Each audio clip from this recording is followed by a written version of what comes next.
За тэгэхээр хамгийн чухал хичээлийн 2 дахь хичээл. За тэгэхээр би яг нэг хамгийн чухал гэж яриад байгаа вэ гэхээр та бүгд энэ хичээлийг гол нь судлах хамгийн том шаардлага нь юу юм гэхээр ямар ч програмчлалын хэлэн дээр энэ хүү ойлголтууд нь байдаг хгүй юу? Тэгэд ягаад програмчлалын хэл ашиглаад эсвэл зүгээр нэг өөр нэг математик ч юм уу эсвэл суурь юм дээр бид нар бичиж болно шүү дээ, тий. Тэнгүүд ингээд бид бүгдийн хойно өдөр тутамдаа хэрэгэлдэг одоо бүхэл програм нь өөрөө яг энэ одоо нөгөө миний яриад байгаа та бүгдэд яриад байгаа энэ одоо if condition одоо дараагийнх нь одоо loop гэдэг хичээл одоо орох гэж байна. Loop зэргийг хэрэгэлдэг байхгүй. За тэгэхээр арай жоох амархан болгоцгоё. За loop гэдгийг одоо яаж ойлгох хэрэгтэй вэ гэхээр ингэж ойлгож болно. За loop-ийг одоо яах ёстой юм гэхээр за ингэж чи нэг 100 хэрэг юм хийвэлдэг програм бичиж заяа. Одоо тэгэнгүүт түрүүн одоо бидний print гэдэг нэртэй командыг үзсэн байгаа шүү дээ. Тэр шиг одоо чи 100 удаа print гэж бичээд байхаар чинь бол амар хэцүү үсттэй ер нь бичиж байгаа хүнд ч амар төвөгтэй ингээд тэр нь яаж ч бодсон амар ядаргаатай ажил болох байх заяа. Тэгэхээр чи 100 хэрэг print команд бичихгүйгээр яаж энийг ингэж хурдан ингээд програмаар хийх үү гэдгийг ингээд бодох хэрэгтэй гэсэн үг. За тэгэхээр эхэлцгээе. За эхний команд болохоор одоо for loop заяа. За for loop-ны одоо талаар орно. За ерөөдөө нэлээд хоёр төрлийн loop байгаа. За for loop нь юу болов? За sorry би энд нөгөө нэг танарт заах гэж байгаа өөр доотлын хичээл солилцсон юм биш үү? За for loop-ийг хэвлэцгээе. За одоо for loop-ийг яаж ажиллахыг тгээс дөрвийн хооронд хэвлэхэд. За range гэдэг нэрт юм Python-ийн өөрийнх нь constructor гарч ирсэн гэсэн үг. За range нь болохоор одоо дөрөв одоо юм хооронд нөхч гэсэн юм хүртэл гэсэн одоо юм утгатай юм шүү. За тэгэнгүүт одоо тгээс дөрвийн хооронд ямар тоонууд байна вэ? Дөрөв нь өөрөө орохгүйгээр ямар тоонууд байна вэ гэхээр тгээс дөрвийн хооронд орсон байгаа тоон тэг 1 2 3 гэсэн тоо байгаа даа. За энийг нэгээр солиод үзье. За нэгээр солонгууд за нэгээр солонгууд юу болж байна? Нэгээс дөрвийн хооронд гэхээр 1 2 3 за 2 болгоё. 2 3 4 2 нь өөрөө орсон байна. 2 3 2 нь орсон байна. За би та нарт хэлсэн шиг түрүүн 100 юмыг бид нар хэвлэх шаардлагатай боллоо заяа. 100 юмыг хэвлэх шаардлагатай болвол за нэгээс хойш өглөө. За 100 ширхэг юмыг бид нар хэвлэх бод ингэж өгөх нь байна. За ингээд ерөөдөө 100 ширхэг юмны хэвлэлт нь 1 2 3 4 5 6 7 100 гэдэг юмыг хэвлэсэн байгаа даа. За энэ нь ерөөдөө for loop-ийг хэрэгжилж байгаа гэсэн тайлбар нь байгаа. За тэгэхээр бид нар өмнө нь бол ерөөдөө data type-уудыг үзсэн байгаа. За тэгэхээр би эндээс хойш кодоныг сайхан refresh-лчий. За data type-уудыг үзсэн тий. За энэ юу байсан бэ? За энэ маань болохоор array байгаад байгаа тийм ээ. За array доторх хэсэг нь болохоор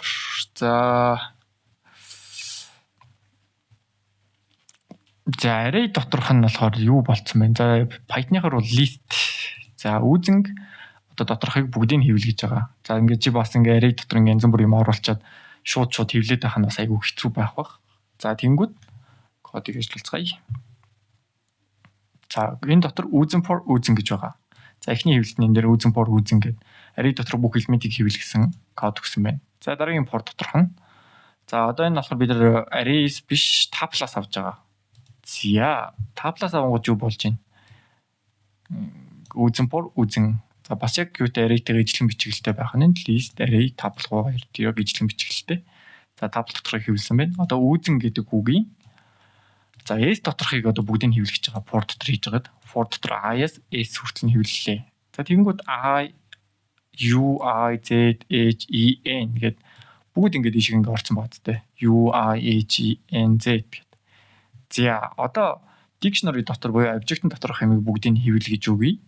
За object-ны дотроос хэвлэхдээ за object-ын дотроос хэвлэхдээ заяа d дотор dictionary-г үүсгэсэн dictionary нь болохоор 354 123 гэсэн хоёр тоо байсан. За энэ дотроос эхнийх нь болохоор i-г хэвлээд i-аас нь юуны утгыг авсан байна. За i n d for d за i гэдэг нь дарааллыг хэлээд байгаа шүү заяа. Та эндээс ингээ ойлгож ойлгомжгүй гэж магадгүй. Дарааллаар нь эндээс энэ хүртэлх дараалал нь x нь 123 Y324 гээд энэ доторх бүх юмыг хэвлэх гэсэн команд ингэж ажиллаж байна гэсэн. За setэн дотроос болохоор яаж хэвлсэн бэ гэхээр за setэн доторх нь бас яг ижилхэн 1 2 3 4 5 6. За энэ бол for loop байгаад байгаа.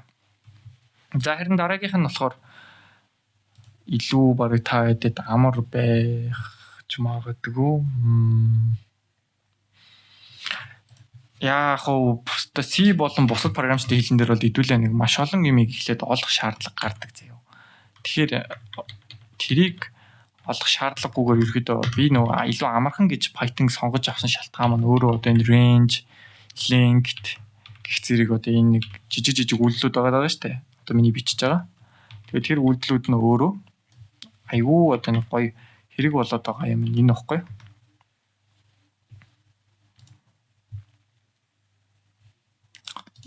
Sorry би энэ дээр index гэж бичээгүй. Indexing lead дотор игээд index гэвэлцэх. За. Үзэн. За энэхүү програм яаж одоо ингээд нэг юм одоо нэг юм ягаан өнгөтэй нэг юм хоёр юм ажиллаад ерөөхдөө ингээл ямар ч тоомоогүйгээр шууд ингээд доош нь хөвлж үг гэдэг нь одоо энэ заяа. За ингээд нэг өдөр ингээд чи чамд юм ингээд маш хэмжээний үгэн юм дата байлаа гэж бодъё заяа ингээд чамаа ингээд нэг багш ч юм уу эсвэл ингээд дарагч ч юм уу ингээд ирэнгүүтээ энэ дотроос одоо бүх үгнүүдийг ялгаж гарах гэсэн тийм одоо чам даалгавар өгүүлчихье. Одоо эхнээс нь нэг нэгээр нь өгөө хуулаад авсан дээр үү эсвэл Python-ийн код бичсэн дээр үү гэдгийг сайн бодох хэрэгтэй гэсэн үг. Тэгэхээр index гэдэг маань болохоор энэ дээр ингээд зарлаад өгсөн байгаа. За index дотор I n range дотор нь range гэдэг нь одоо юу гэсэн үг юм гэхээр одоо indexes одоо эхлүүлэн хэлэхэд энэ I нэртэй хамаагүй одоо тийм эхлэл гэдгийг зааж өгöd байгаа гэсэн. Тэнгүүд одоо range of the linked lee. За range гэдэг нь болохоор бид нар түрүүний хэрэглээд байсан range гэдэг юу байгаа шүү дээ. Одоо constructor байгаа. Одоо энэ дотроос linked нь lee-ийн linked нь хэд вэ? Тэг 1 2 тэг 1 2 тэ array-ээр бол тэг 1 2 тэнгүүд 3 байна тэ. За тэнгүүд index нь одоо lee-ийн одоо эхлэлээс 3 дахь одоо юу гэх юм бүдийн хевлэг ингэнгүүт одоо lee index гэдэг өчнгөд харж байна. Lee-ийн энд байгаа. Lee-ийн эндээс нь index-ийн дотор байгаа юмнуудын linked-нээс нь гаргаад аавна гэсэн үг. За энэ код болохоор ингэж ажиллана гэсэн үг. Жохон төвөгтэй байж магадгүй. Та хэд минь гол нь өөрсдөө энэ одоо нэг юмыг туршиж үзэх айгүй хэрэгтэй. Тэгэхээр ерөнхийдөө бол программын хэлийг би бол орчуулж байгаа гэсэн үг зөө. Та хэдтэй зүгээр ингэ тийм орчуулгын хүн шиг ирж иж болно зөө. Гэхдээ чи өөрөөс хийгээд үзэх юм бол энэ дотор байгаа бүх програм, бүх юм одоо чиний ингээ гар дор ороод ирнэ л гэсэн үг. Ерөөс амар энгийн. За харин дараагийн програм би тэр хооронд ингээ бичиж вэ. За AI-аар бичүүлчихэд бол янзын гоё ажиллаж байна. За одоо бид нэр түрүүн яриад байсан else гэдэг нэртэй оператор байгаад байгаа тийм ээ. Else гэдэг операторыг одоо хэдүүлээ хэрэгэлцгээе.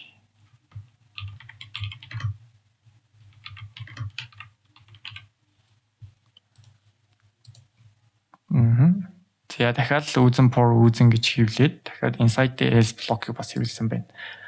За ингээд нөгөө хэвлэх юм а хэвлэх хүртэл нь хэвлээд байхгүй бол энийг хэвлэх гэж байхгүй болсон үедээ энийг хэвлэх одоо утгатай команд гэсэн үг зэрэг else дахиад if else-с гадна for else гэж бас байдаг байна. За эндээс ингээд харах юм бол илүү биднэрт ойлгомжтой болж байна. За энэ бол for loop-ны талаарх ер нь маш том задаргаа болсон гэж найдаж байна. За хамгийн чухал нь өргөжлүүлээд хэдүүлээ юу руу одоо while loop гэж байгаа зөө. За while loop нь одоо яаж ажилладаг вэ гэхээр за тгээс эхлээд 3 хүртэл. За cnt +1. За яах вэ гэхээр энэ дотор бичсэн condition үнэн болтол энийг хэвлэж байгаа юм заяа. За тгээс өгчөнгүүд тгээ нэгээр нэмэгдүүлээд энэ нөгөө нэг өмнө яриад байсан бас нэг assignment operator гэж яриад байсан шүү дээ. Өөрөө өөртөө утгаа өгчдөг. Тэгээ тэг дээр нэгийг нэмээд 1. За 1 болчлоо. Гэхдээ нэг нь хэд болох вэ? 3. За би энийг таадаг нэг гоё paint дээр зурж байгаа тайлбарлаж өгье заяа. Тэгэх юм бол ерөөхдөө ойлгож байх та нар.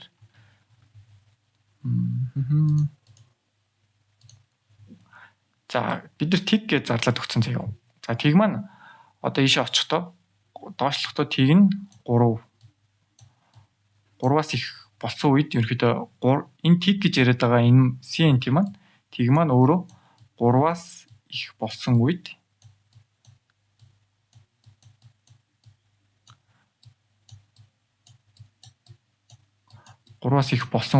зогсон заяа X болон заяа. Тэр болтол энэ програм ажиллана гэсэн үг заяа. За тэгэхээр эхлээд орлоо. Тиг байсан. За тгээ шалгууллаа 3-аас их байна уу үгүй ээ. Тэгвэл наас тгээ нэгээр нэмэгдүүлээ. За 1 болголоо. За тэгэнгүүт одоо CNT гэдэг байгаа энэ маань одоо дараагийнх дээрээ CNT маань 1 болцсон байгаа гэсэн үг. За 1 болцсон байна тий. За 1 болцсон юм бол дахиж энийг оруулаад за 1 болцсон бол ерөөхдөө бол hello using гэж хэвлэнэ. За жин кодыг ажиллуулад hello using гэж хэвлэнэ.